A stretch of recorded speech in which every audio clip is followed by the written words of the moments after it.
د حزب اسلامي مشر ګلبدین حکمتیار یو ځل بیا په ټاکنو کې د درغلۍ او نه منلو خبره کړې ده او وایي چې افغانان به هغه ولسمشر ونه مني چې په درغلیو راغلی وي. د خپلواک ویبپاڼې درنو لیدونکو ویډیو را سره تر پایه وګورئ او که تاسې زموږ د یوټیوب چینل نه وي سبسکرایب کړی نو زموږ چینل سبسکرایب کړئ او دا ویډیو لایک او شیر کړئ. د خپلواک.com درنو لیدونکو السلام علیکم. په ولسمشریزو ټاکنو کې د سولې او اسلامي عدالت ټاکنیز ټیم مشر ګلبدین حکمتیار وایي چې موږ له خپل حقه حتما او په هره بیه دفاع کوو او تحمیلي زمامدار به هیڅکله ونه منو. ګلبدین حکمتیار چې نن په کابل کې رسنیزې ناستې ته وینا کوله وویل چې د رایو بیا شمیرنه له یوې اونۍ ډیر وخت نه نیسي. موږ د ټولو هغو کسانو د محکمې غوښتونکي یو چې انتخاباتي جرمونه ترسره کړي دي. نوموړي وویل افغانان به هغه ولسمشر ونه مني چې د درغلیو له لارې واکمن شي. هغه وایي موږ یو منتخب ولسمشر غواړو.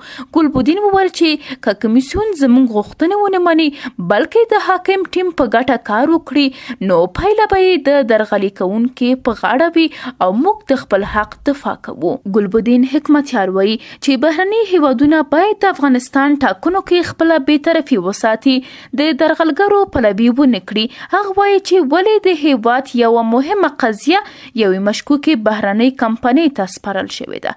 هغه وایي چې ولې درملو کمپنۍ د ټاکنو کمیسیون پر ځای حکومت سره قرارداد وکړ. هغه زیاتوي موږ د درملو کمپنۍ د محکمې غوښتنه هم کوو.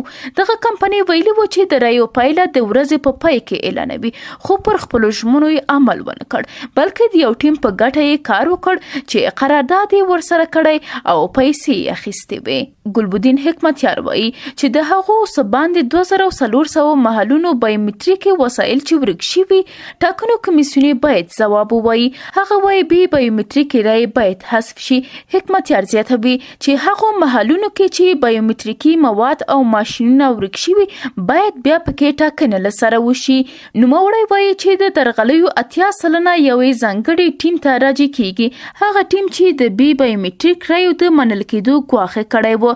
هغه وایي باید ټول صندوقونه بیا وشمیرل شي، نه دا چې یوازې یو څو محلونه د یو نوماد په غوښتنه شمیرل کیږي. د یادولو ده چې تر دې مخکې هم ګلبدین حکمتیار په خپلو خبرو کې ویلي وو چې د ولسمشریزو ټاکنو لومړنی پړاو ګټونکی نه لري او دویم پړاو ټاکنې دي د یو لنډمهاله حکومت په مشرۍ کې ترسره شي.